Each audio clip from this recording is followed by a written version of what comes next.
Welcome to the LinkedIn module. In a few minutes, I should be able to help you optimize your profile for great visibility. We should touch on a few features that are going to be important or powerful in setting you apart from other people in your vertical. And in the spirit of getting the most out of our time, I'll show you a specific sales hack that I used in the last 10 days that generated only 2 interactions that were meaningful, but 650 new prospects for me to sell to. So that's 1, 2, 3 going to be setting up your profile fully optimized for visibility, some basic features you should try and get your hands dirty with, and a specific sales hack will be the third thing that really got me a ton of leads, which was awesome. So let's start with optimizing your profile for maximum visibility. When you log into LinkedIn, you'll see on the home page your main feed and all the information that's showing up from recent posts. You'll see how many people have looked at your profile. There's a number of things you can do. What we want to do is click under my profile. It says there's a link here, improve your profile. And it's in blue. You can tell it's probably clickable. And it'll take you to the editable version of your profile. You'll see as I mouse over things, the little pencil icon is there, so you know if you click on it, you can make adjustments, edit it, delete it. Let's start by noting the profile strength reading in the upper right-hand corner before you do anything on LinkedIn. And that's why this is near the top of the menu. But before you do anything on LinkedIn, you need to get your profile strength to all-star. And that doesn't mean anything as far as your blogging, or it simply means fill out the profile as completely as you possibly can so that LinkedIn is not always prompting you to add education or job titles or examples of your work. You can look at my profile, linkedin.com/in/Tom Ritter, and I've got an all-star rating, and the reason I want an all-star rating is because if I do a post about setting up Facebook ads, or if I do a post about real estate professionals better leveraging social media for real business actions, I want it to be seen by my audience. LinkedIn, like Facebook business pages, there's a way to execute the formatting of your post to get the best exposure. But even beyond that, merely just having a foundation for everything to be optimized and where you're not hurting yourself starts with the profile strength being all-star. So you'll want to run through. I do a fair amount of posting, and all I'm really doing is copying the blog posts from my off-site, not off-site, but off LinkedIn, my sort of corporate blog. I do have some examples of my work that lead to either videos or funnel pages. But the one thing I'm not doing is focusing a lot on old jobs. I don't have examples of old jobs. I don't have links to old jobs. What I do have is a heavy focus on what I want to drive action for now. So essentially, I've turned my LinkedIn profile into a landing page, albeit a weak one, but at least the message is all about one thing. There are calls to action. I say go to this web address.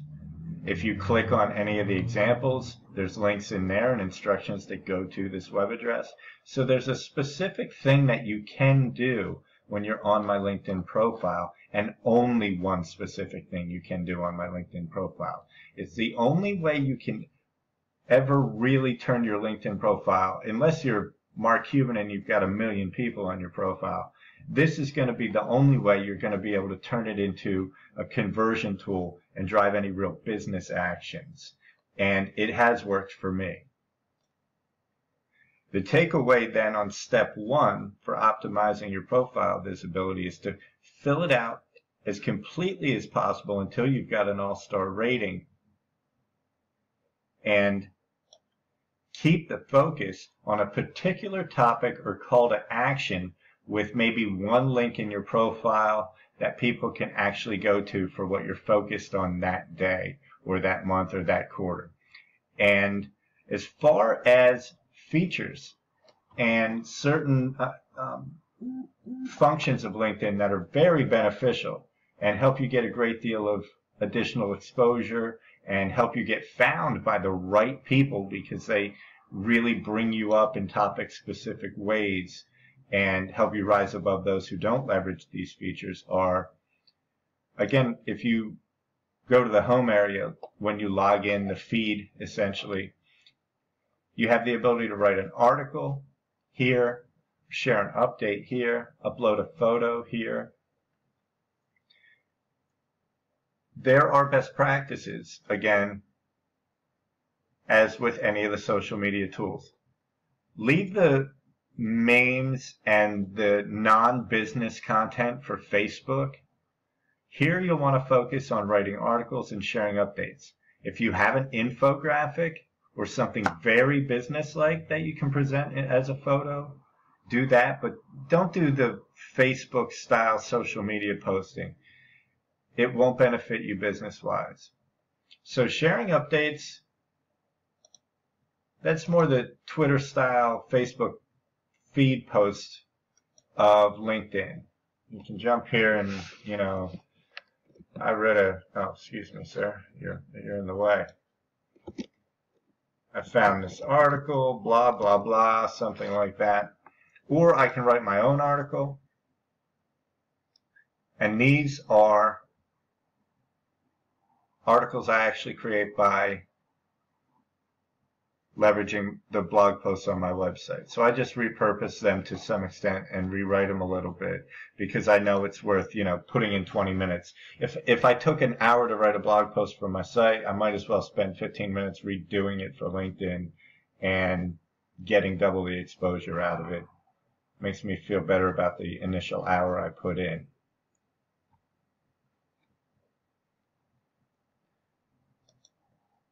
The other thing that's worked very well for me is posting. Again, I'm repurposing either videos or I'll embed a podcast or I will, again, rewrite a blog. But my posts have performed well for me also. I keep them generally on point with whatever my call to action is, although I will do just business style posting with a marketing bent. It doesn't necessarily have to be specifically about my product because I feel like there's other good information out there other than me always pitching my product on LinkedIn, obviously. So, but again, I keep the call to action to one thing. So that's it. I mean, there's nothing fancy about these. They are essentially pick a headline, pick a subtitle, use some images, put some links back to your other properties. And these blog posts have done very well for me, or these article posts, or whatever you want to call them here on LinkedIn. Now, let's get to the really cool sales hack that helped me get a couple of great prospects this week. And I think where we want to go is on the home page. Yeah, so you'll notice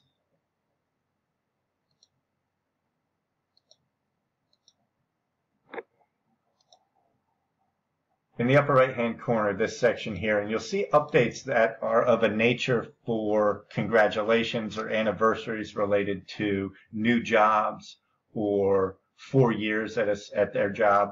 And I'll message these people with the basic LinkedIn message just to create visibility.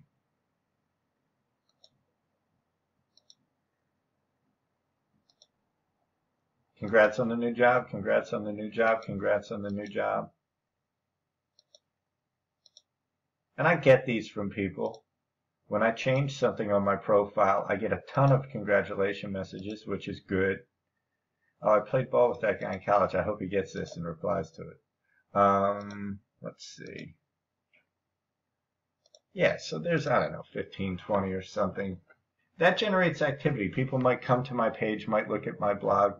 More importantly, the other hack I wanted to show you is this, and this is something you can do maybe once a month. It's perfect if you're in sales. It's great if you're a realtor and you have new properties. If you get the exclusive on a rental building, you can use that to drive the headlines. If you've got even a new brownstone, make your property, make your LinkedIn's new job, Tom Ritter, brownstone expert, Hudson County. But when you do an update on your profile like that, what happens is what I just was doing in congratulating other people, they're going to do for you. And when I posted, for example, my most recent product in the form of my new job, well, it is my new job to get this product off the ground. So not only is that product here, but my previous product is here. And to me, that was my new job that week, was that product. So I added it as a business on my LinkedIn and got 68 congratulatory messages via the probably 99.9% of them were of the automated fashion that I just demonstrated.